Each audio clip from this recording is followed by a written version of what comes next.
क्षमस्व भारत, टॉलरेट। बहुत बड़ी शिक्षा दी है भगवान ने। हम्म। टॉलरेट, हम्म। टॉलरेट करना सीखो। घर में, परिवार में कुछ भी थोड़ा बहुत ऊपर नीचे होता है, ऑफिस में थोड़ा बहुत ऊपर नीचे होता है, टॉलरेट करना सीखो। हम्म। बहुत इंपॉर्टेंट है टॉलरेंस। हम्म। जो व्यक्ति टॉलरेट कर लेता है, उतना ही वो जीवन में प्रोग्रेस करता है। हम्म। टॉलरेंस इज अ की टू सक्सेस। तो हम्म। टॉलरेट करना एक बहुत बड़ी शिक्षा भगवान ने दूसरे अध्याय में दी। हम्म। फिर के मॉडर्न सो कॉल्ड बच्चों की बात की जाए, तो वो भी आजकल माँ बाप को नहीं चाहते हैं, माँ बाप की प्रॉपर्टीज को चाहते हैं, माँ बाप की संपत्ति को चाहते हैं। हम्म। तो हमें इस भगवत गीता से ये बहुत अच्छी शिक्षा मिलती है कि हमें भगवान से कुछ मांगना नहीं है। भगवान परम भगवान है, हमारी हर एक इच्छा को जानते हैं, परमात्मा रूप में वो हमारे हृदय में विराजमान है। वो हर एक इच्छा को जानते हैं। तो जब हम भगवान से भगवान को ही प्राप्त करने की इच्छा करेंगे, तो ऑटोमेटिकली भगवान हमारी सारी की सारी इच्छाओं को पूरा कर देंगे। फिर बाहर जाते हैं अपना बैग वगैरह लेकर के, हम्म। फिर लोगों को मिलते हैं, उनको जो है चैंटिंग करवाते हैं, भगवत गीता पढ़ाते हैं, क्लासेस लेते हैं। अ, हम भगवत गीता, प्रभुपाद जी की जो पुस्तकें हैं, प्रभुपाद जी के जो तात्पर्य हैं, उनको पढ़ रहे थे, समझ में आ रहा था, उनके प्रवचन सुन रहे थे। तब हमें मालूम पड़ा कि भगवान श्री कृष्ण जो है, वो एक परम भगवान है, सुप्रीम पर्सनालिटी ऑफ गॉडेड है। और उसी को संक्षिप्त रूप में कहे तो, अगर कोई बहुत बड़ी बिल्डिंग बननी है, तो उसकी हाँ। फाउंडेशन भी अच्छी होनी चाहिए। तो जो हाँ। आत्मिक जीवन है वो फाउंडेशन है। अगर करेक्ट। फाउंडेशन अच्छा रहेगा, तो आप करेक्ट। अपने गृहस्थ जीवन में, पारिवारिक जीवन में, व्यापारिक जीवन में, सोशल, प्रोफेशनल सब जीवन में आप ऑटोमेटिकली अव्वल रहोगे, अच्छा करने लगोगे। हेलो व्यूअर्स, नमस्कार। मैं त्रिभुवन आप सभी का अपने channel spiritual talk bye TT में हार्दिक स्वागत करता हूं। आज मैं आपकी मुलाकात एक और कृष्ण भक्त और युवाओं के प्रेरणा स्रोत हरिनाम दास जी के साथ कराने जा रहा हूं। हरिनाम दास जी, आप सबसे रिक्वेस्ट है हरिनाम दास जी का स्वागत करें, जिनका बर्थ नेम हिमांशु राज पुरोहित है। वो एक मैकेनिकल इंजीनियरिंग ग्रेजुएट हैं और आप कई सोशल एक्टिविटीज़ में भी अपने को इंगेज रखते हैं। जैसे एग्जांपल अक्षय पात्र फाउंडेशन, जो बेंगलोर में बहुत अच्छा काम करती है बच्चों के पौष्टिक आहार का, और जो भूखे लोग हैं उनको खाना, उनका पेट भरने का काम कर रही है, उनके साथ भी जुड़े हुए हैं। इसके अलावा आप एस्कॉन समुदाय के लिए कृष्ण के एक समर्पित अनुयायी हैं। हरिनाम दास जी को प्रेम, करुणा और निस्वार्थता की शिक्षाओं को मूर्त रूप देने में, विभिन्न मंदिरों में सेवा करने में संतुष्टि मिलती है, ऐसा आपका प्रोफाइल कहता है। इसके अलावा आप जो है भगवत गीता के प्रीचर भी हैं और आप भ्रमण करते हैं विदेशों में भी। अभी जस्ट पहले ही मैं बात कर रहा था, अभी रिसेंट विजिट आपने नेपाल में किया और लोगों से मिलते हैं और वहाँ पर कृष्णा कॉन्शियस के लिए काम करते हैं। तो सबसे पहले हरिनाम दास जी, नमस्कार, हरे कृष्णा।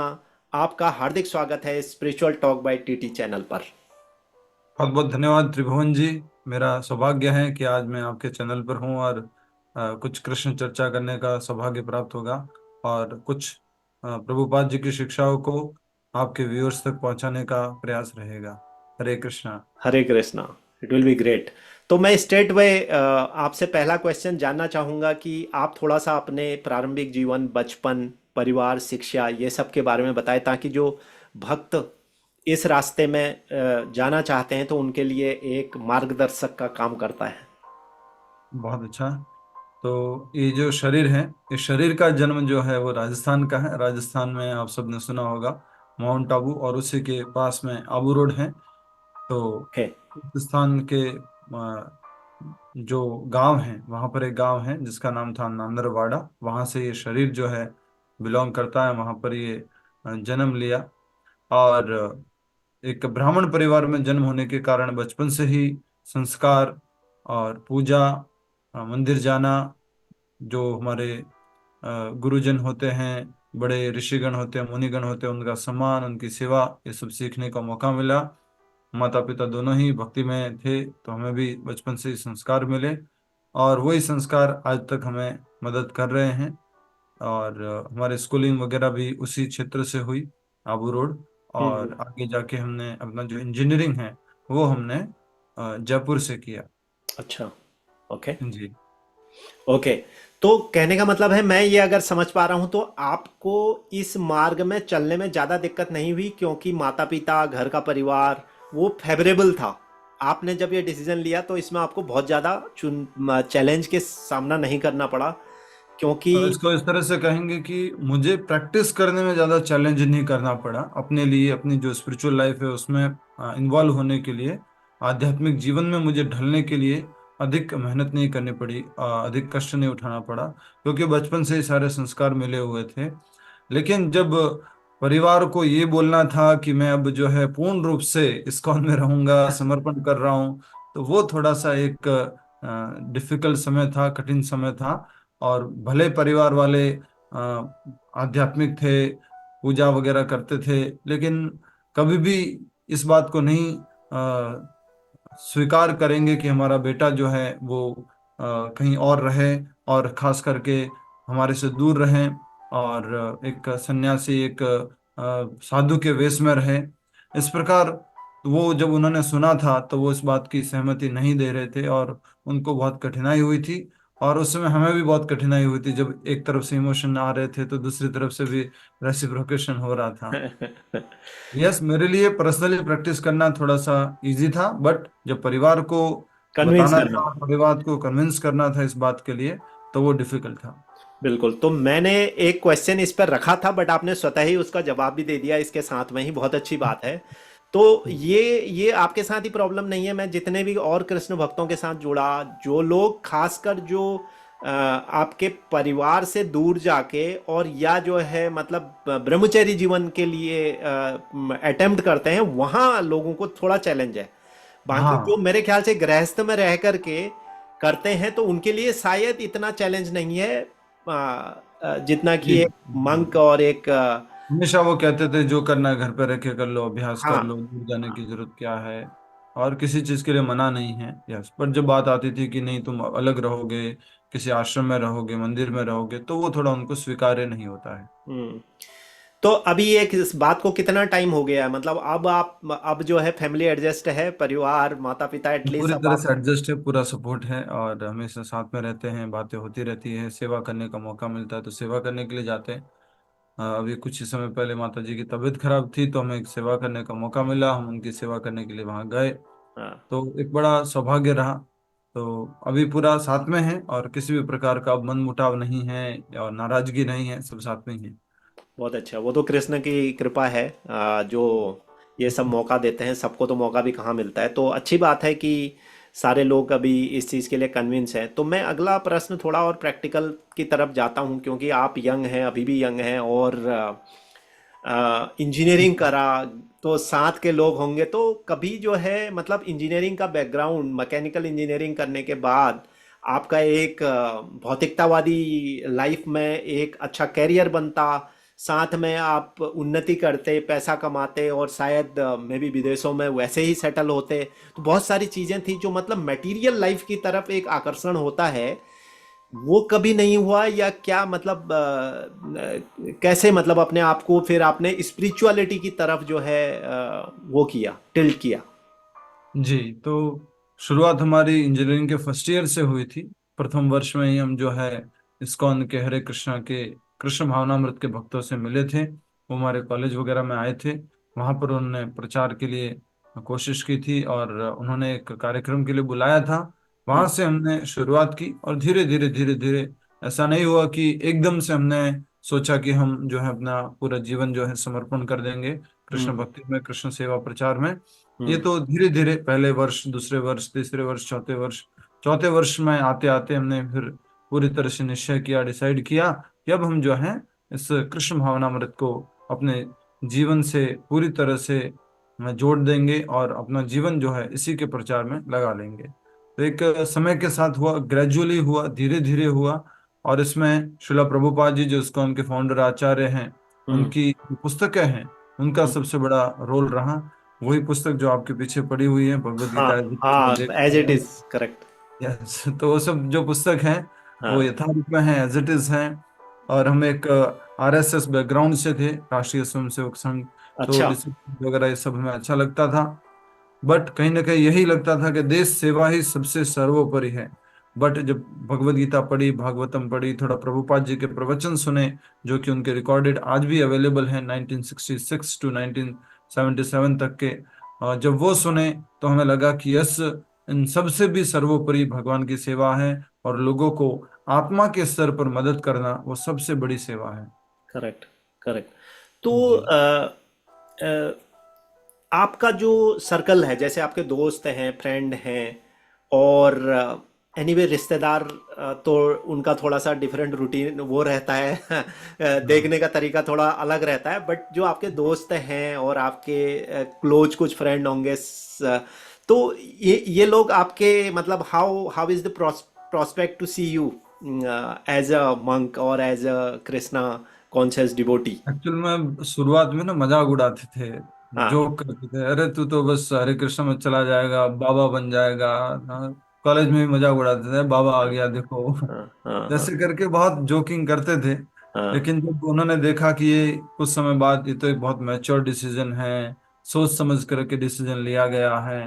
हम्म। और अब वो मुझे देखते हैं जब मैं कृष्ण भावनामृत में प्रचार कर रहा हूँ, बहुत सारे लोगों को इस हम्म। भारतीय संस्कृति से, वैदिक संस्कृति से, हम्म। सनातन संस्कृति से जोड़ रहा हूँ, उनके जीवन हम्म। में हम्म। वास्तविक खुशी का स्रोत दे रहा हूँ। वो खुद ही हम्म। फोन करके बोलते हैं कि जो तू कॉलेज में बोलता था ना वो माला करना, वो कैसे करना है बता दे, हमें भी थोड़ा गाइड कर दे, हमें भी थोड़ा गीता भागवत बता दे। तो ओके। यस, अब फर्क है। जो मेरे दोस्त थे अब वो समझते हैं इन बातों को, क्योंकि अब वो भी कुछ एक मैच्योरिटी के लेवल पर आ गए होंगे ना वो। अब वो भी एक पारिवारिक जीवन में है, उनके भी हाँ। बच्चे हैं। अभी वो हाँ। एक संघर्ष का जीवन जी रहे हैं। हाँ। और इसको कैसे जिया जाए भक्ति के साथ में, भगवान के टीचिंग्स के साथ में, भगवत हाँ। गीता की शिक्षाओं के साथ में, तब बिल्कुल। वो भी समझते हैं कि यस, ये बहुत जरूरी अच्छा काम किया है, अब दुनिया के लोगों को मदद कर रहे हैं। करेक्ट। अब वो तो अप्रिशिएट करते हैं। या एब्सोल्युटली, वो एक टाइम के बाद एक्सेप्टेंस भी आ जाती है, और उसमें कोई चैलेंज नहीं होता। और मेरे हिसाब से जो मैं समझता हूँ कि ये कलयुग का टाइम है, जहाँ पे जी। आप अगर अपने पारिवारिक जीवन में भी हैं, गृहस्थ में भी हैं, तो लेकिन आपको जप नाम हो गया और स्पिरिचुअलिटी की, अगर आपका थोड़ा सा आपका स्पिरिचुअलिटी आपकी लाइफ में आ जाएगी, तो आप मेरे ख्याल से एक इंडिविजुअल जो है काफ़ी ग्रोथ करने में, चीज़ों को हैंडल करने में उसे बहुत आसानी होती है। ऐसा मेरा मानना जी, है। मैं कहा उसी को एक संक्षिप्त रूप में कहे तो, अगर कोई बहुत बड़ी बिल्डिंग बननी है तो उसकी हाँ। फाउंडेशन भी अच्छी होनी चाहिए। तो जो हाँ। आत्मिक जीवन है वो फाउंडेशन है। अगर करेक्ट। फाउंडेशन अच्छा रहेगा तो आप करेक्ट। अपने गृहस्थ जीवन में, पारिवारिक जीवन में, व्यापारिक जीवन में, सोशल प्रोफेशनल सब जीवन में आप। ऑटोमेटिकली अव्वल रहोगे, अच्छा करने लगोगे। करेक्ट। ट्रू, जी। True, true. तो इसी के साथ एक और क्वेश्चन दिमाग में आ रहा है कि यहाँ पर आजकल समस्या ये है कि जो हमारी सोसाइटी है, जबकि मतलब उसमें परसेंटेज कम ज़्यादा हो सकता है, लेकिन जो हमारी सोसाइटी है वो आज की तारीख में भी जो उसका स्टेटस सिंबल है वो ये है कि जी अच्छे कपड़े पहन लिए, गाड़ियों में घूम लिए, बड़ा घर ले लिया, और आप पार्टियों में जा रहे हैं बच्चे, तो उनको ऐसा लग रहा है कि ये स्टेटस मेंटेन हो रहा है। और लेकिन इसके उल्टा है कि अगर आप थोड़े से पेरेंट्स को थोड़े से अपने बच्चों को बचपन से ही संस्कार देने की चीज़ आ जाए, और उन्हें आप थोड़ा सा भक्ति की तरफ ले जाएं, थोड़ा सुबह शाम, जो हमारे कल्चर में होता है ब्राह्मण परिवारों में कि भाई सुबह उठे आपने थोड़ा भगवान को हाथ जोड़ा, कुछ चैंट करा, अगर ये आप रेगुलर बचपन से डालेंगे तो शायद आपकी ग्रोथ में और ज़्यादा, तो इसमें parental responsibility become the primary things, वो कहीं ना यस। कहीं आज भी मिसिंग है। तो जी, पहले उसके तो लिए थोड़ी आप। बहुत थी लेकिन अब ज्यादा मिसिंग होने लग गई है। करेक्ट। और अब ज्यादा प्रभाव पड़ने लग गया है। अब मोबाइल और टैबलेट्स और आईपैड्स और कंप्यूटर, लैपटॉप्स, इंस्टाग्राम, नेटफ्लिक्स और अलग अलग जो भी ओटीटी प्लेटफॉर्म्स वगैरह हैं, उन लोगों ने जीवन में ज्यादा समय लेना, आपका समय वेस्ट करना, समय को चूसना शुरू कर दिया है। उस कारण से संस्कार कम आ रहे हैं और जो बाहर का इन्फ्लुएंस है वो ज्यादा आ रहा है। तो इस कारण बहुत से ज्यादा डिप्रेशन, स्ट्रेस, एंजाइटी, छोटे छोटे बच्चों में भी प्रॉब्लम्स देखने को मिलती है। करेक्ट।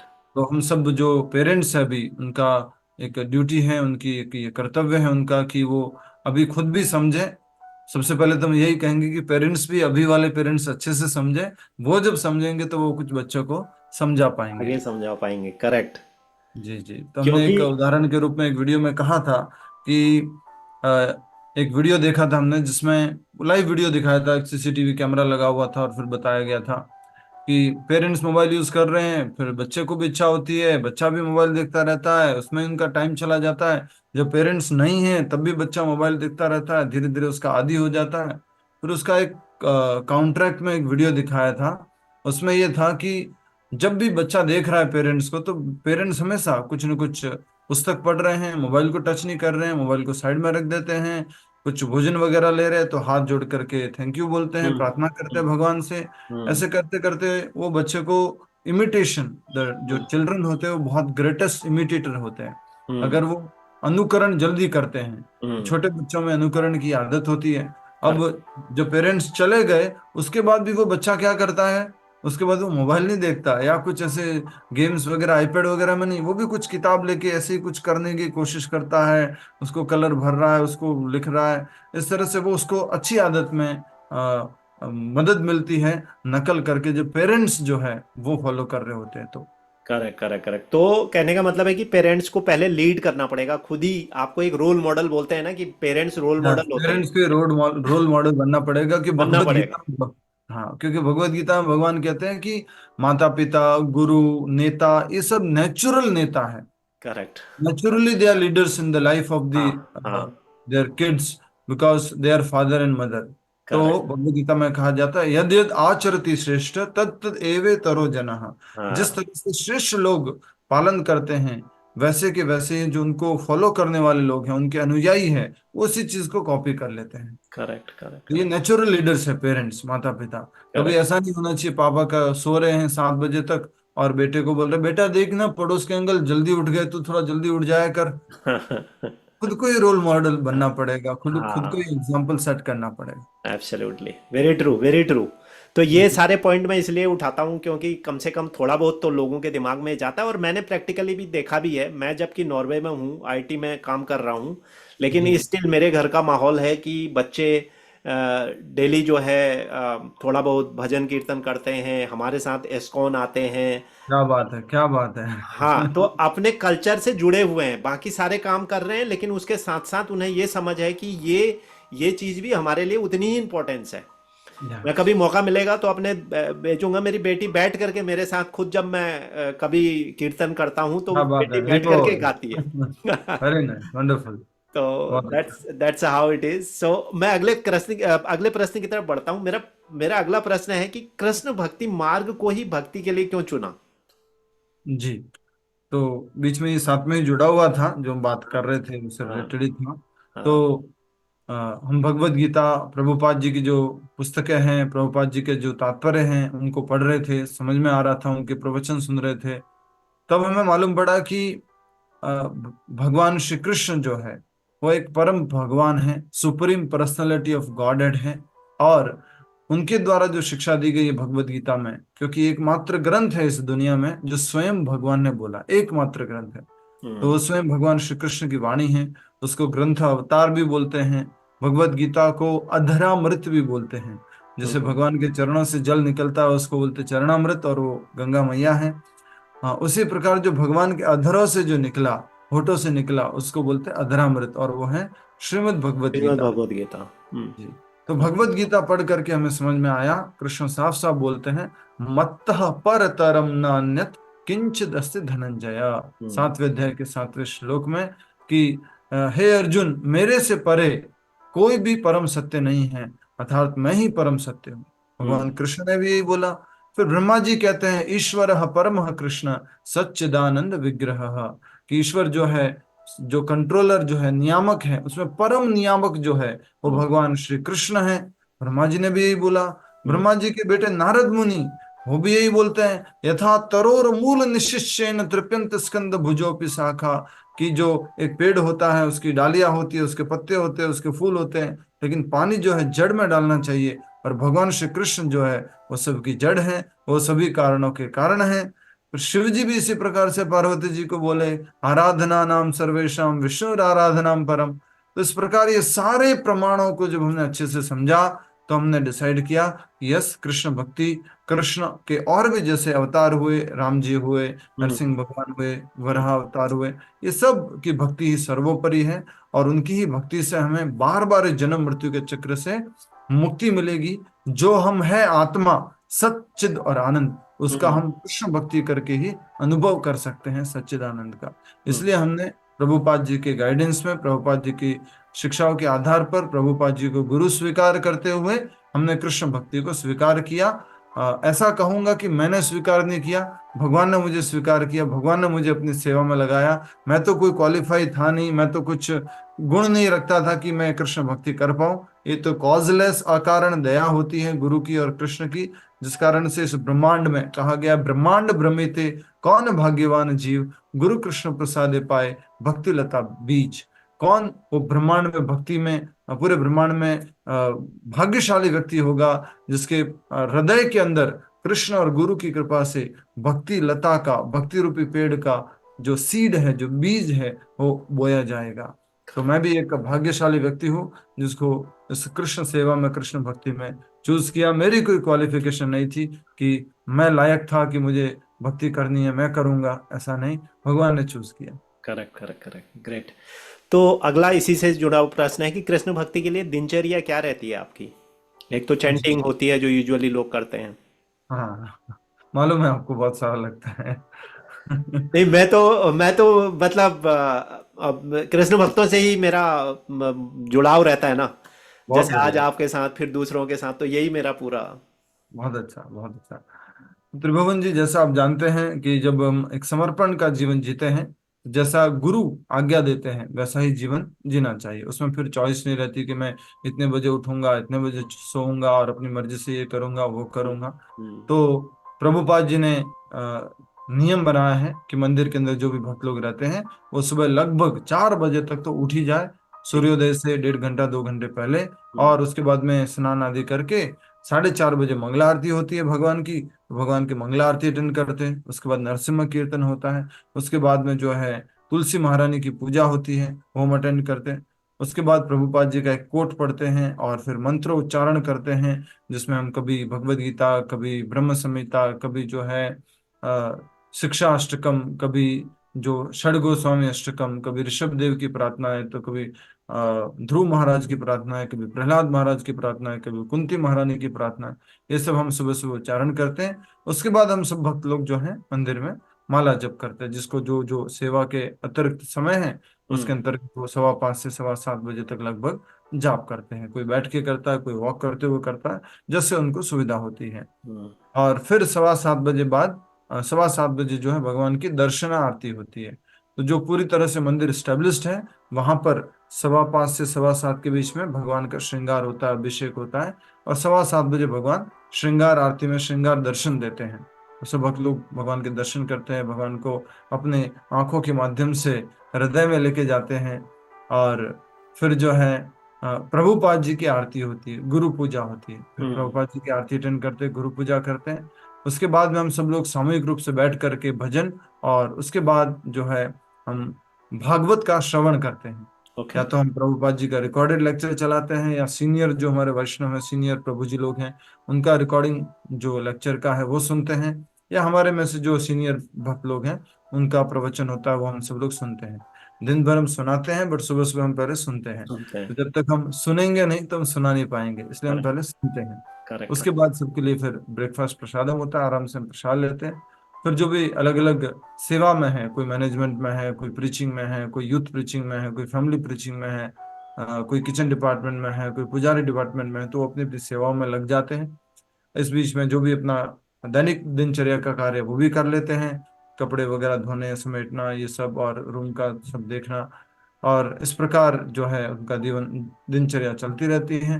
खास करके मैं प्रचारक हूँ, बाहर जाता हूँ प्रीचिंग के लिए, प्रचार करने के लिए। तो हम जो है फिर बाहर जाते हैं, अपना बैग वगैरह ले करके, हम्म। फिर लोगों को मिलते हैं, उनको जो है चैंटिंग करवाते हैं, भगवत गीता पढ़ाते हैं, क्लासेस लेते हैं, संकीर्तन्स करते हैं। और हम फंड रेजिंग भी करते हैं, क्योंकि हम मंदिर बना रहे हैं दुनिया का सबसे ऊंचा, वर्ल्ड कृष्णा का कृष्णा का वर्ल्ड टॉलेस्ट टेम्पल बना रहे हैं।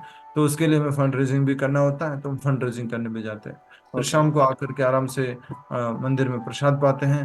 तो इस प्रकार हमारी दिनचर्या रहती है।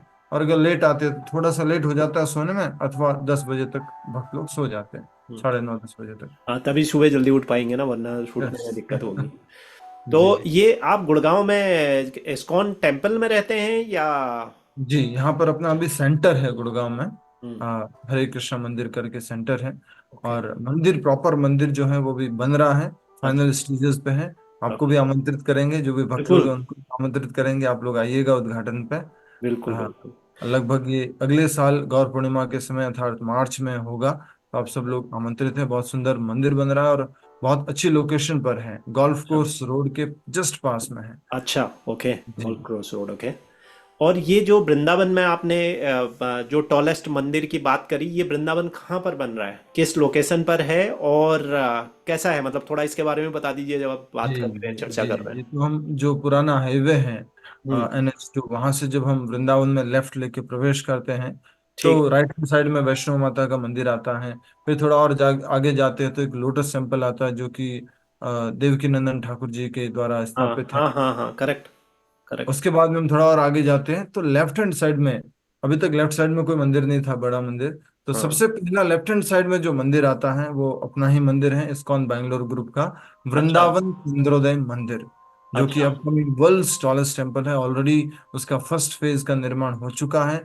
आप हो सके तो इसमें वीडियो में बाद में दिखा सकते हैं हाँ, फर्स्ट दिखाऊंगा फेज का दिखाऊंगा। टेम्पल। और हम्म। साथ ही साथ जो वर्ल्ड टॉलेस्ट टेम्पल है उसका स्ट्रक्चर बहुत ही यूनिक है, बहुत ही सुंदर है। और हमारे वृंदावन के राधा गोविंद मंदिर और राधा मदन मोहन मंदिर से प्रेरित ये पूरी की पूरी डिजाइन है। उस आधार पर ये बनाया जा रहा है। लगभग 65 एकड़ में फैला हुआ ये टेम्पल है। अरे वहां वाह। पर रेजिडेंस भी बना रहे हैं भक्तों के लिए, गेस्ट हाउसेस भी बना रहे हैं, मैरिज हॉल्स भी बना रहे हैं, कन्वेंशन सेंटर और बर्थडे और एनिवर्सरी आदि कुछ आप प्रोग्राम करना चाहते तो वो भी हो सकता है। मंदिर में गौशाला भी है, साथ में यज्ञशाला भी है, हरिनाम मंडप भी है। तो बहुत सारी हम सुविधाएं प्रोवाइड कर रहे हैं, बहुत बड़ी पार्किंग भी है। तो ये वृंदावन में बहुत अच्छी जगह पर लोकेटेड है, जहाँ पे कम भीड़ है।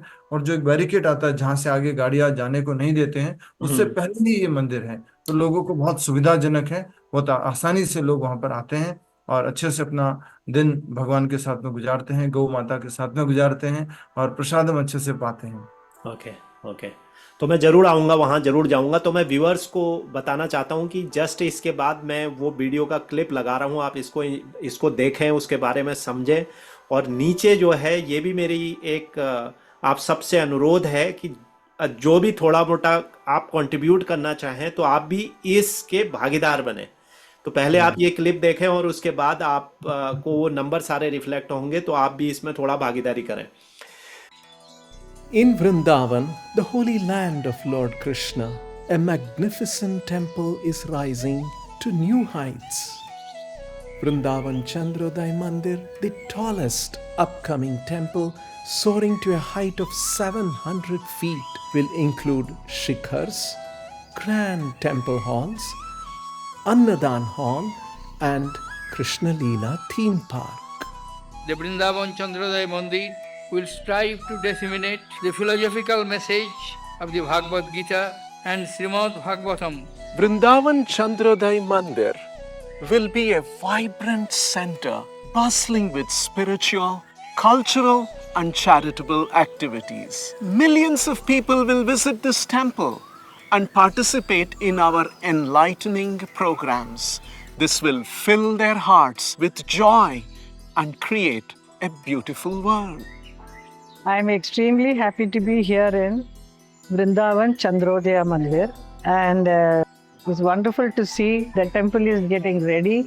It's an amazing project, and I think you should all donate for this, because you will get blessings of the biggest temple ever built. We invite you to participate in this once in a lifetime opportunity by supporting the construction of the temple for Lord Krishna.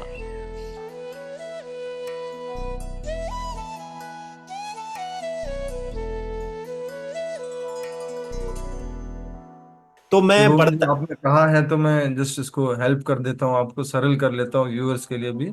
हाँ। हमने जो ये world tallest temple है वृंदावन चंद्रोदय मंदिर, जो 700 feet ऊंचा है हम्म। और 5.5 एकड़ में उसका फुटप्रिंट है, लगभग 65 एकड़ में पूरा मंदिर है। इस मंदिर के लिए हमने एक बहुत ही सुंदर और सबसे छोटी सेवा निकाली है। और इवन यूएस बेस्ड भी हमारी एक ये ट्रस्ट है, उसमें भी ये सेवा निकली हुई है। और अच्छा। इंडिया के हिसाब से कहूँ तो मैं आपको 2100 रुपये पर square feet, only 2100 for 1 square feet. अच्छा। So they can contribute 1 square feet, 2 square feet, 3 square feet, 4 square feet, जो भी उनको अच्छा लगे। हम्म। एक आदमी के खड़े रहने की जगह आप मंदिर में स्पॉन्सर करते हैं और भगवान की विशेष कृपा को आप प्राप्त करते हैं।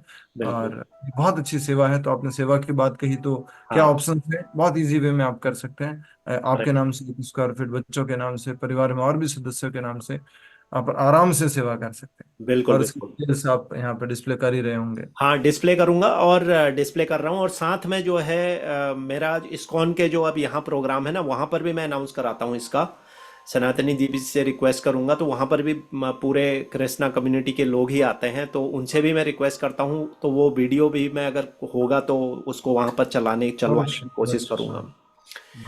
तो ठीक है, आगे बढ़ते हैं प्रभु जी, आगे बढ़ते हैं। तो अगला मेरा प्रश्न ये है कि भक्ति के अलावा क्या रुचि है आपकी? एक तो है भक्ति है ही है, ये तो आपका प्राइमरी है, मतलब सब कुछ ये है।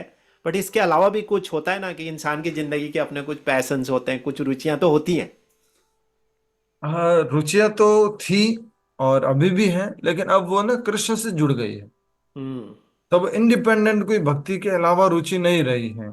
जो हम्म। भी रुचि है उसको कृष्ण से जोड़ कर ही करना है। मुझे हम्म। प्रीचिंग का बहुत शौक है, मुझे अच्छे से लोगों को कृष्ण भावनामृत से जोड़ने का शौक है। अब वो हम्म। कृष्ण से जोड़ के ही हो गया सारा। हम्म। मुझे जो भी घूमने का शौक था, तो अब कृष्ण के स्थान है, धार्मिक स्थान है, धाम वगैरह है, वो तो अपने वही आप ही मिल रहा है आपको कृष्ण। Yes. अपॉर्चुनिटी। तो वो शौक कृष्ण भगवान के माध्यम से, इस कृष्ण भावनामृत में प्रभुपाद जी की कृपा से पूरे हो रहे हैं। और बाकी ऐसे इंडिपेंडेंट कोई शौक नहीं है, सब कुछ कृष्ण से जोड़कर है अब। नहीं, बिल्कुल, बहुत बढ़िया, बहुत बढ़िया। बट एक होता है, जैसे मेरा भी अपना खुद का इंटरेस्ट होता था, मैं लोगों से मतलब इंटरेक्ट करना, लोगों को थोड़ा सा बात करना, और यही मेरा टर्न हुआ इस चैनल का लाने का रीजन। और स्पिरिचुअलिटी पे बात करना मुझे बड़ा अच्छा लगता था, लोगों से बात जी करना, जी। सुनना, तो यही मेरा पैसन, मतलब एक तरह से पैसन ही है ये। तो यही हम्म, मैंने इसको फिर इस फॉर्म में टर्न कर दिया। बहुत अच्छा। तो अगला मेरा प्रश्न है, भगवत गीता के अ, आध्यात्मिक यात्रा में निस्वार्थता और वैराग्य का क्या महत्व है? क्योंकि ये एक बहुत बड़ा मैंने देखा है, जो निताई गौड़ के लोग भी हैं, जो हालांकि सारे ही एक हैं, मैं नहीं मानता, बट लोग मानते हैं, आजकल बोलते हैं ना कि निताई गौड़ और संप्रदाय वो भी हैं, बट सबका रूट तो एक ही है, ultimately is connection is one, Krishna ji only. जी। कृष्ण भगवान ही गौरांग महाप्रभु के रूप में प्रकट हुए हैं। करेक्ट, औरंग। बलराम जी जो है वो नित्यानंद प्रभु के रूप में, या उनका नाम निताय है।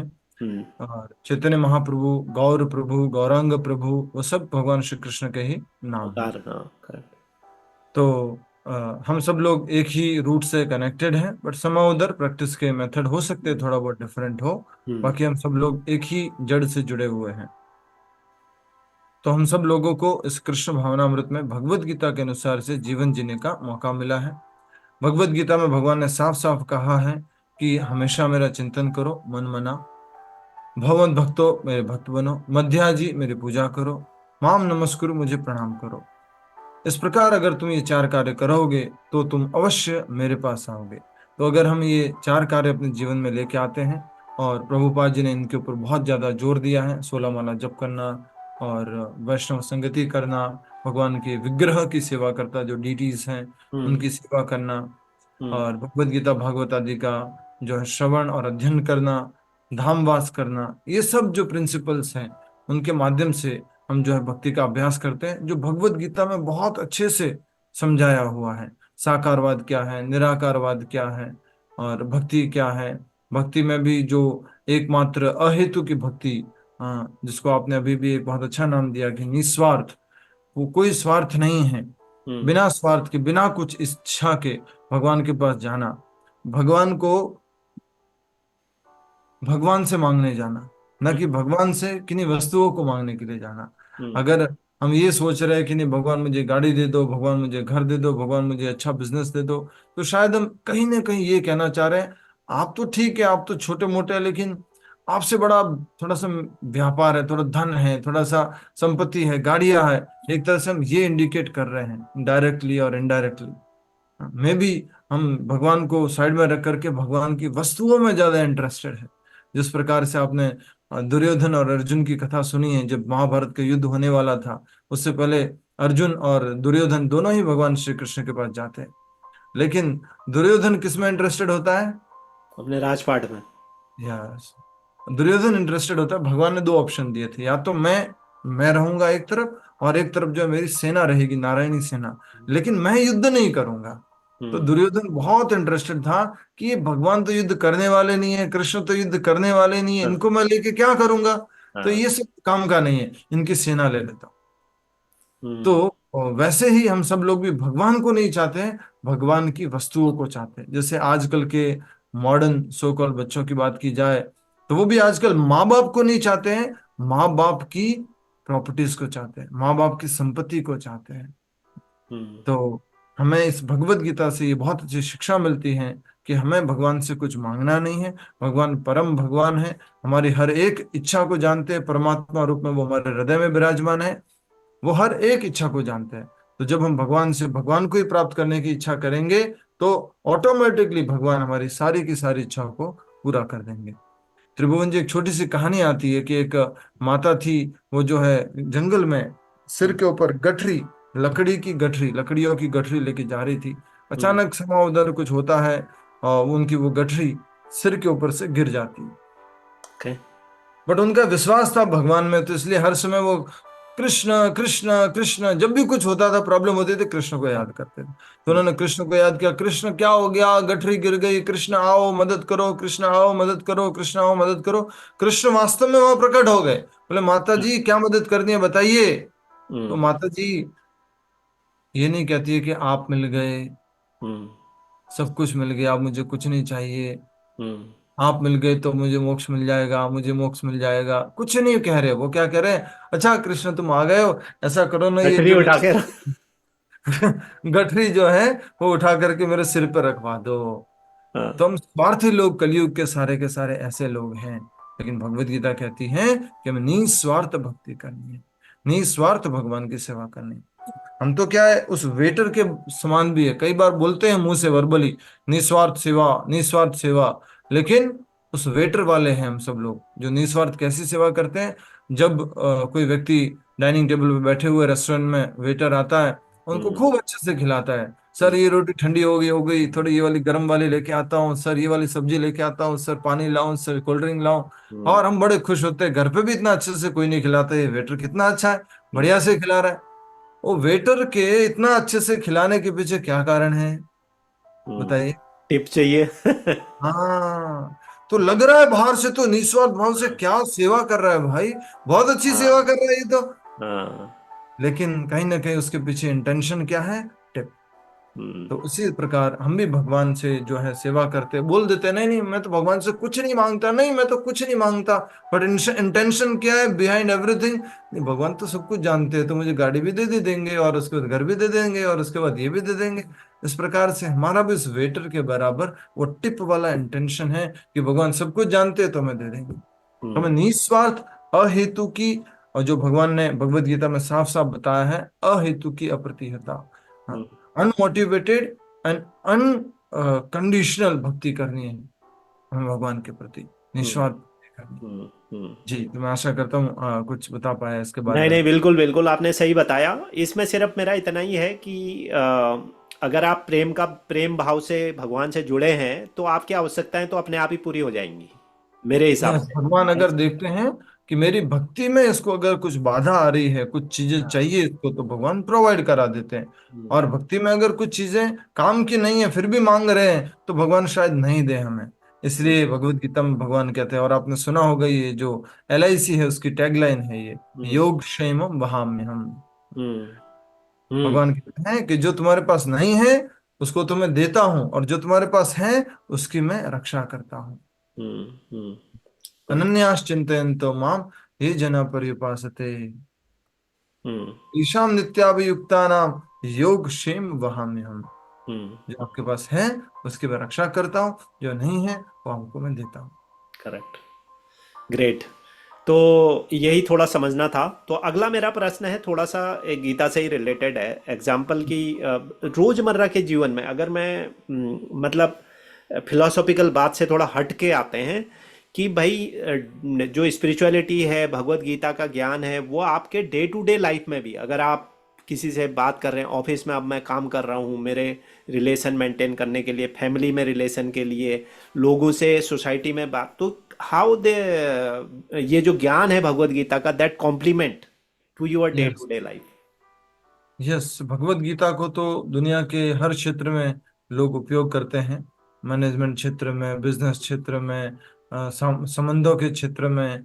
और इसका जो अल्टीमेट सदुपयोग है वो है भगवान की भक्ति कैसे करें उसमें। हम्म। यस, हमें भक्ति करने के लिए भी घर में एक शांत वातावरण चाहिए, परिवार अच्छा हमारा जुड़ा हुआ रहना चाहिए, उसमें किसी भी प्रकार की लड़ाइयाँ ना हो, और दीवार ना बन जाए, उसमें दरार ना आ जाए, वो हम सब चाहते हैं।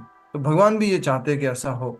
हम्म। इसके लिए भगवान कुछ छोटे छोटे फॉर्मूले देते हैं, छोटे छोटे सूत्र देते हैं। जैसे एक सूत्र दिया है भगवान में दूसरे अध्याय में, हम्म। शीतोष्ण सुख दुखदा आगमा पाइनो अनित्यास ताम तितिक्षस्व भारत। हम्म। भगवान कह रहे जिस प्रकार से सर्दी की ऋतु आती है, फिर जो है गर्मी की ऋतु आती है, फिर वर्षा की ऋतु आती है, ये ऋतुएं परिवर्तित होती रहती हैं।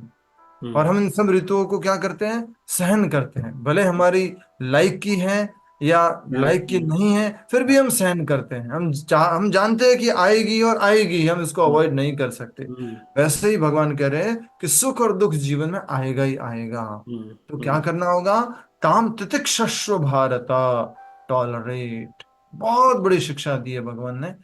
टॉलरेट। हम्म। टॉलरेट करना सीखो। घर में, परिवार में कुछ भी थोड़ा बहुत ऊपर नीचे होता है, ऑफिस में थोड़ा बहुत ऊपर नीचे होता है, टॉलरेट करना सीखो। हम्म। बहुत इंपॉर्टेंट है टॉलरेंस। हम्म। जो व्यक्ति टॉलरेट कर लेता है उतना ही वो जीवन में प्रोग्रेस करता है। हम्म। टॉलरेंस इज अ की टू सक्सेस। तो हम्म। टॉलरेट करना एक बहुत बड़ी शिक्षा भगवान ने दूसरे अध्याय में दी। हम्म। फिर भगवान आगे एक शिक्षा देते हैं, बहुत सुंदर वो भी शिक्षा है कि जो हमारी इंद्रियां हैं वो हमें बहुत परेशान करती है। हम्म। इंद्रियां हमारे मन से जुड़ी हुई है, तो बहुत सारी इच्छाएं पैदा होती है मन के अंदर में, ये भी कर लूं, मैं ये भी कर लूं, मैं वो भी कर लूं, मैं ऐसा कर लूं, मैं वैसा कर लूं, मैं ये भी खा लूं, मैं ये वो भी कर लूं। तो डिजायर। भगवान कहते हैं डिजायर्स। तो भगवान कहते हैं देखो, तुम्हारी आवश्यकता हो उतना ही इंद्रियों को बाहर फैलाओ, नहीं है वापस अंदर ले लो। तो भगवान उदाहरण देते हैं, कुरुमान अंगानी ये वह, कि जो कछुआ होता है वो जब अपनी इंद्रियों की आवश्यकता होता है तब तो अपनी शेल से बाहर निकालता है, और हम्म। जब आवश्यकता नहीं है तो वापस अंदर कर लेता है। हम्म। वैसे ही हमें जब नेसेसरी नहीं है, जरूरत नहीं है, तो अननेसेसरी कहीं देखने की आवश्यकता नहीं है, कहीं कान लगाने की आवश्यकता नहीं है, कहीं भोजन करने की आवश्यकता नहीं है, जरूरत नहीं है तो अननेसेसरीली चीजों में इन्वॉल्व होने की जरूरत नहीं, अननेसेसरी डिमांड रखने की जरूरत नहीं है। हमें अपनी इंद्रियों को कछुओं के जैसे संकुचित करना होगा जब जरूरत नहीं है। पहली शिक्षा हो गई टॉलरेट करना, दूसरी जो होगी हमें संकुचित करना। हम्म। तीसरी शिक्षा बहुत ही इंपॉर्टेंट पारिवारिक जीवन में आती है, वो होती है अ, शंका के ऊपर, डाउट के ऊपर। हम्म। डाउट बहुत होता है, देखिए मुझे लगता है ये ऐसा कर रहा है, मुझे हम्म। लगता है वो ऐसे कर रही है, मुझे लगता है इसने जानबूझ के ऐसा किया है, मुझे लगता है नहीं इसने मेरे को कुछ नीचा दिखाने के लिए ऐसा किया। हम बहुत शंका करते हैं। तो हाँ। भगवान चौथे अध्याय में कहते हैं कि जो व्यक्ति शंका करता है वो न तो इस जीवन में खुश रह सकता है, न ही इसके अगले जीवन में खुश रह सकता है। तो हम्म। भगवान कहते हैं ज्ञाना ज्ञानाग्नि दग्ध कर्माणि, ज्ञान की अग्नि से आप उस शंका को मिटा लो। हम्म। आपको किसी के प्रति भी कोई भी शंका है, आप हस्बैंड वाइफ हो, दोस्त हो, भाई बहन हो, बिजनेस में साथ में हो, कुछ डाउट आ गया है, कुछ शंका आ गई है, तो क्या करो, जज मत करो। डोंट जज, आस्क। हम्म। डोंट जज, ask. Hmm. Generally what we do is we जज। सो हम्म। आस्क, अच्छा क्या हुआ, आपने मेरे लिए कुछ बोला था कि आप क्या मेरे बारे में ऐसा सोच रहे हो, क्या आप दोनों मेरे बारे में ऐसी बातें कर रहे थे क्या। अपने उस शंका को दूर करो, अपने उस डाउट को दूर करो। दूर करने का तरीका क्या है, approach the same person, ask, don't जज। और पूछो उनसे कि क्या हुआ, क्यों ऐसा है। पूछना बहुत आवश्यक है। ज्ञान से जो है हम अज्ञान को मिटा सकते हैं, और हम्म, अज्ञान के कारण ही हमें शंकाएं आती है, और शंका फिर अगर प्रबल हो जाती है, स्ट्रांग हो जाती है, तो फिर वो रिलेशनशिप ब्रेक में और इस तरह से अलग अलग चीजों में पड़ जाती है। हम्म, तो इसलिए करेक्ट। हमें ज्ञान बहुत आवश्यक है, ज्ञान रखना चाहिए। छोटा सा उदाहरण देता हूँ, आपको पूरी तरह से समझ में आ जाएगा। जो यहाँ पर देखेंगे इस वीडियो को बाद में, उनको भी समझ में आ जाएगा कि मान लीजिए अंधेरे में जब लाइट नहीं है, एक रस्सी पड़ी हुई है, तो उदाहरण दिया गया शास्त्रों में, लोग उसको क्या समझ लेते हैं? सांप। सांप समझ लेंगे, हाँ। बट वो सांप नहीं है। बट हाँ। यस, बिकॉज यहाँ पर अंधेरा है, अंधकार छाया हुआ है, उस कारण से वो सांप जैसा लग रहा है। क्या हम्म, करो आप? डाउट करो और करो और करो और नहीं, आप ज्ञान में आ जाओ, लाइट जला दो और उसको देख लो कि क्या है। क्या वो सांप है? नहीं, क्लियर कर दो। डाउट्स को क्लियर करना सीखो। अब चौथी इंपॉर्टेंट शिक्षा जो है, वो हम भगवत गीता से, ऐसे तो अनलिमिटेड शिक्षा है, हाँ, ऐसे इंपॉर्टेंट बहुत है। करेक्ट। शेयर कर रहा हूँ मैं, बहुत की पॉइंट शेयर कर रहा हूँ। अगर कोई व्यक्ति इनको समझेगा तो बहुत अच्छा लगेगा उनको, और लाइफ में अप्लाई कर पाएंगे। छोटे छोटे की पॉइंट है, टॉलरेट एंड कछुओं के जैसे अपने इंद्रियों को नियंत्रित करके रखो, और जो है डाउट्स अगर आ रहे हैं तो ज्ञान में आ जाओ, आस्क करो, जज मत करो। फिर इसी प्रकार से एक बहुत इंपॉर्टेंट जो है रिलेशनशिप में, परिवार वगैरह में, वो है कि समय देना सीखो। कोई भी रिश्ता जो है समय पर टिका हुआ है, अगर आप उस रिश्ते में समय देते हो, टाइम देते हो, तो वो रिश्ता मजबूत होता है। अगर आप समय नहीं देते हो तो वो कमजोर पड़ता जाता है। करेक्ट। अगर आप भगवत गीता की बात करें, तो भगवान श्री कृष्ण और हमारा एक शाश्वत रिश्ता है। हम्म, 15वें अध्याय के 7वें श्लोक में भगवान बोलते हैं, ममेवांशो जीव लोके जीव भूत सनातना मनष्ठान इंद्रियाणि प्रकृति स्थानी कर्षति। कि हम्म, हे अर्जुन, ये सारे के सारे जीव मेरे शाश्वत अंश हैं। हम्म, मेरा और इनके आपस में बहुत एक घनिष्ठ सनातन संबंध है। हम्म, लेकिन वो संबंध क्या हो गया, आजकल समय नहीं देने के कारण पतला हो गया है, हम्म, कमजोर पड़ गया है। बट वो कितना भी कमजोर पड़ जाए, टूटता नहीं है, ऐसा संबंध है। ये हम्म, बहुत अच्छी बात है इस संबंध की, हमारे और भगवान के साथ संबंध की। तो हम्म, अगर हम समय देना शुरू करेंगे तो वापस से हमारा और भगवान का संबंध जो है बहुत स्ट्रांग हो जाएगा। हम्म, उसी प्रकार अगर हम परिवार में पत्नी, बच्चे, पति, भाई, बहन, व्यापार में दोस्त वगैरह, उनको सही सही समय देते गए, सही समय उनके साथ लगाते गए, तो रिश्ते बहुत अच्छे हो जाते हैं, खुशहाल हो जाते हैं। ये बहुत बड़ी शिक्षा है। मैं पूरी दुनिया को ये कहना चाहता हूँ, समय दिया करो, समय दिया करो। कभी कुछ दरार नहीं पड़ेगी, कभी कुछ ब्रेकेज नहीं होगा, कभी कुछ टूटेगा नहीं। करेक्ट। तो मैं समझता हूँ कि ये चार जो शिक्षाएं आपने दी बहुत प्रैक्टिकल चीज़ें हैं लाइफ के लिए। मैं समझता हूँ, मैं तो खैर है ही है, मेरे लिए तो है ही है। इसके अलावा बाकी जो व्यूअर्स इसको देखेंगे उनके लिए भी उनके जीवन के कई समस्याओं को ये चीज़ें ये चीज़ें आपकी सॉल्व करेंगी। जैसा कि पारिवारिक कलह जो है एक बहुत बड़ी समस्या है। यस, अ, हाँ, कॉन्ट्राडिक्शन बिटवीन योर रिलेशनशिप, चाहे वो आपके भाई बहन का हो, पति पत्नी का हो, एक्चुअल में ये माताओं के पूरी साथ। भगवत गीता ना परिवार का हाँ, कलह सुनाने के लिए, सुलझाने के लिए ये सुनाई गई थी। सुनाई गई थी, क्योंकि करेक्ट। अर्जुन और कौरवों के बीच में, पांडवों और कौरवों के बीच में पारिवारिक कलह ही तो था। पारिवारिक कर रहा था, उसको करेक्ट। सुलझाने के लिए तो भगवान ने गीता का हाँ, संदेश दिया था। हाँ, राइट। करेक्ट, करेक्ट, तो करेक्ट। इसलिए भगवत गीता पढ़ा करो। लोग कई बार सोचते हैं गीता वगैरह पढ़ेंगे तो परिवार में टुकड़े हो जाएंगे। नहीं नहीं, परिवार जुड़ जाएगा, परिवार में जो अच्छी खुशहाली आ जाएगी। करेक्ट। मेरा लास्ट क्वेश्चन है रिलेटेड टू, ये भी काफ़ी प्रैक्टिकल है क्योंकि आपसे प्रैक्टिकल बातें समझ रहा हूँ, क्योंकि आप लोगों को प्रीचिंग करते हैं, लोगों को समझाते हैं, तो मैंने उस पॉइंट ऑफ व्यू से ये सारे क्वेश्चन रखे हैं। तो मेरा लास्ट क्वेश्चन है कि आजकल जो है stress is a big problem in the society, खासकर युवाओं में। और स्टडी भी कई बार आई है, इंडिया की स्टडी तो बहुत बुरी है कि out of 10 7 people are in stress. वो लेवल अलग हो सकता है, कोई मीडियम स्ट्रेस होगा, किसी का हायर साइड होगा, but they are in stress. Yes. तो ये जो स्टडी है ये इट इज़ ए अलार्मिंग, और इसके रिप्लिकेशंस भी दिख रहे हैं, जैसे कि आपके डिप्रेशन में जाना, आपका जो है हार्ट अटैक, आपके और हेल्थ इश्यूज, और बहुत लाइफ सारे तो बहुत डिप्रेशन की सारी वजह चीज़। से, स्ट्रेस की वजह से बहुत सारे इश्यूज होते हैं। करेक्ट। तो इसको कैसे हैंडल करना चाहिए, और क्या आप इसके बारे में थोड़ा सा बता सकते हैं व्यूअर्स को? This will be the last question for me, after that only 1 or 2 minute rapid fire round, फिर जी क्लोज जी। करेंगे। तो बहुत इंपॉर्टेंट तो ये है कि जो मैंने अभी इससे पहले बताया, एक लाइफ स्टाइल हमें अच्छी करनी होगी। हम्म। देखो, ये शरीर जो है ना, वो एक साधन है। इस शरीर का भी हमें ध्यान रखना होगा। ऐसा करेक्ट। नहीं कि शरीर को आप जो है अननेसेसरली आप टॉर्चर कर रहे हैं। अब इस शरीर को भी प्रॉपर सबसे पहला रेस्ट देना होगा। उसके बाद हमें इसको एक नियम में रखना होगा, क्योंकि ये मशीन है। मशीन हमेशा नियम से चलती है। ऐसा नहीं है कि मशीन जो है नियम के साथ नहीं चलती। आप कभी मशीन में मान लीजिए पेट्रोल डाल दो, कभी डीजल डाल दो, कभी जो है आप जो है केरोसिन डाल दो, फिर भी आप चाहते हो कि मशीन चल जाए, नहीं चलेगी। तो आप मशीन को रेगुलेशन में रखना होगा। पहला, इसको समय पे सुलाना चाहिए, टाइम पर सुलाना चाहिए, प्रॉपर नींद देनी चाहिए। सुबह इसको जल्दी उठाना चाहिए, ब्रह्म मुहूर्त में उठाना चाहिए मशीन को, अर्थात हमें इस शरीर को सुबह जल्दी उठाना चाहिए। और उसके बाद में सुबह दैनिक क्रियाओं से निवृत्त होकर के हमें कुछ न कुछ मेडिटेशन का अभ्यास करना चाहिए। और इस कलयुग में सबसे सरलतम मेडिटेशन दिया गया है, प्रभुपाद जी ने इसको पूरे विश्व में फैलाया है, वो है हरे कृष्ण महामंत्र का जप। तो आप सबको माला के ऊपर हरे कृष्ण महामंत्र का जाप करना चाहिए। हरे कृष्ण कृष्ण कृष्ण हरे हरे, हरे राम राम राम हरे हरे। और खास करके जब आप रियल में स्ट्रेस में होंगे, मैं कई बार उदाहरण देता हूँ कि यहाँ गुड़गांव में गोल्फ कोर्स रोड वगैरह पे बड़ी बड़ी कंपनी है, एमएनसीज वगैरह हैं।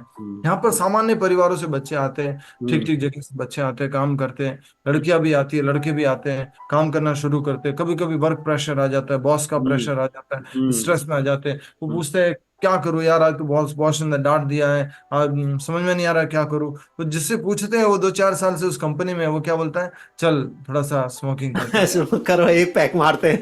मैच जो मार लेते गलत हैं। गलत रास्ते हैं उनको या फिर कहते हैं ज्यादा स्ट्रेस है, चल आज रात को अपन बैठेंगे एक जगह, हाँ, बैठ करके पियेंगे। तो फिर हाँ, वो पीना शुरू कर देते हैं। हाँ, वो करेक्ट। उनको सही रास्ता नहीं मालूम है कि स्ट्रेस से, एंजाइटी से, डिप्रेशन से बाहर कैसे निकले। तो बहुत ही सही रास्ता है कि आप नियरेस्ट क्लोजेस्ट मंदिर जाए, वहां जाकर के भगवान के सामने बैठे और महामंत्र का जप करें। नहीं जा पा रहे हो मंदिर, तो आप अपने एक जगह पर बैठ करके हरे कृष्ण कृष्ण कृष्ण हरे हरे, हरे राम राम हरे हरे। त्रिभुवन जी में चैलेंज दूंगा, अगर आपके पास कोई स्ट्रेस मीटर हो तो लगा के देख लेना कि चैंटिंग करने से पहले इतना स्ट्रेस था और चैंटिंग करने के बाद इतना स्ट्रेस रह गया, कम हो गया। तो कभी भी परेशानी में हो, कुछ भी हो, बहुत ज्यादा हो गया मान लीजिए, तो क्या करो, जोर से बोलो हरे कृष्ण कृष्ण कृष्ण हरे हरे, हरे राम राम राम हरे हरे। ऑटोमेटिकली आप उस स्ट्रेस से रिलीफ महसूस करोगे। दुनिया में ज्यादातर समस्या शारीरिक नहीं है, मानसिक है। और मानसिक है, आप करेक्ट। तो भारत का अलार्मिंग जो आपने फिगर बताया है कि 10 में से 7 लोग, 6 लोग जो है स्ट्रेस की प्रॉब्लम से जूझ रहे हैं।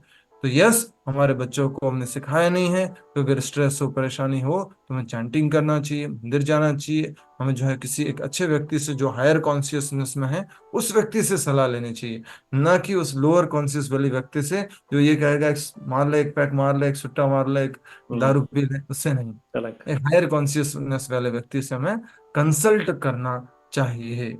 तो ये हमारा एक प्रैक्टिकल सॉल्यूशन है कि आप हरे कृष्ण महामंत्र का जप करोगे, आपके जीवन में स्ट्रेस नहीं आएगा, कभी नहीं आएगा। True true true. और वैसे भी जब आप कोई चैंटिंग करते हैं, भक्ति करते हैं, तो आपको इनर मोटिवेशन मिलता है, and that will help you to fight these external things whatever comes in. क्योंकि वो तो अंदर से नेचुरल है, मोटिवेशन मिलती है। वो यस, तो आपके सामने आएंगी, वो समस्याएं तो आपके सामने आएंगी, उनको आप रोक नहीं पाओगे ना, आउटर बिल्कुल वर्ल्ड ठीक बात है। Things will come. तो हाँ, ये एक चीज है जो मैंने भी महसूस करी है। तो पहले का जो मेरा 10 साल पहले का जो हमारा ऑफिस का स्टाइल है, तो आप तो समझते हैं, इंजीनियरिंग बैकग्राउंड से आ रहे हैं, तो आईटी में कितना प्रेशर होता है from that point of view. लेकिन आज उन चीजों को हैंडल करने का तरीका डिफरेंट हो गया है, और उसको हम यस, इजीली हैंडल कर पाते हैं आज की तारीख में। That is very very much true. या तो बस मैं अब लास्ट मेरा राउंड है, which is I called as a rapid fire round. तो 2 चॉइस हैं, उसमें से एक या दोनों आप बता सकते हैं, बट वेरी शॉर्ट। अच्छा। सो हाँ, तो मेरा रैपिड पहला फायर क्वेश्चन। राउंड ज्यादा वायरल होते हैं ऐसे लगता है। नहीं नहीं, वायरल नहीं है, लेकिन ये आपको एक इमीडिएट कुछ चीजें दे जाते हैं, but yes, that's how it is. तो पहला वेरी नाइस। क्वेश्चन है, गीता और भगवत गीता और भागवतम, अच्छा, मतलब चूज करना है मुझे। चूज करना है। Yes, It Bhagavat. could be both also. I'm not saying that it would be, but there is a choice where if you want to make the choice, what would be your choice? That I just trying to understand. जी, so you can restart. Yeah. So Bhagavad Gita और Bhagavatam. Both. Okay. अगला मेरा question है, चैतन्य महाप्रभु और नित्यानंद प्रभु। Both. Okay. Holi और Janmashtami. Janmashtami. Okay. Govardhan पूजा और Radha Rani appearance day. Both. Okay. भगवत गीता और कृष्ण लीला stories. दोनों में पूछ रहे हैं तो वैसे ऑलरेडी भगवद गीता और भागवतम पूछ चुके हैं। तो हाँ हाँ, एनीवे भागवतम का पार्ट ही है वो, स्टोरीज तो यस उसी में यस रहती है। यस हाँ, यस। करेक्ट करेक्ट, ओके ठीक है, तो Krishna Leela, Krishna stories. Okay. Next is Radha और कृष्ण। बोथ अनसेपरेबल है। करेक्ट। कर्म योगा और भक्ति योगा। भक्ति होगा। ओके। स्क्रिप्चरल स्टडी और real life applications. Scriptural studies which are helping in real life application. Okay, great. तो बस इसी के साथ प्रभु जी मेरा ये जो सेशन है वो समाप्त होता है। तो आपका बहुत बहुत धन्यवाद, आपने समय निकाला, समय दिया इस सेशन के लिए, और बहुत ही इंसाइटफुल ये सेशन रहा है। जितना मेरे लिए भी और मेरे व्यूअर्स के लिए भी वो उतना ही इंसाइटफुल होगा। तो व्यूअर्स, इस सेशन को यहीं पर समाप्त करता हूँ, और अगले बार फिर मुलाकात होगी किसी और एक कृष्ण भक्त के साथ। तब तक अपना ध्यान रखें, स्वस्थ रहें, और ये सारे गाइडलाइन को फॉलो करें जो आज प्रभु जी ने हमें यहाँ बताई है। हरे कृष्ण महामंत्र का जप करते रहें, और कभी भी वृंदावन आते तो हमसे अवश्य मिले। बिल्कुल जी, बिल्कुल। त्रिभुवन जी, आपने बहुत समय से कोशिश की, आपने पेशेंस रखा, आपने भगवद गीता के इंस्ट्रक्शन को फॉलो किया, और आज ये आखिरकार हमारा ये सेशन हुआ। आपके लिए बहुत बहुत धन्यवाद। Thank Hare you. Krishna. Hare Krishna, Hare Krishna.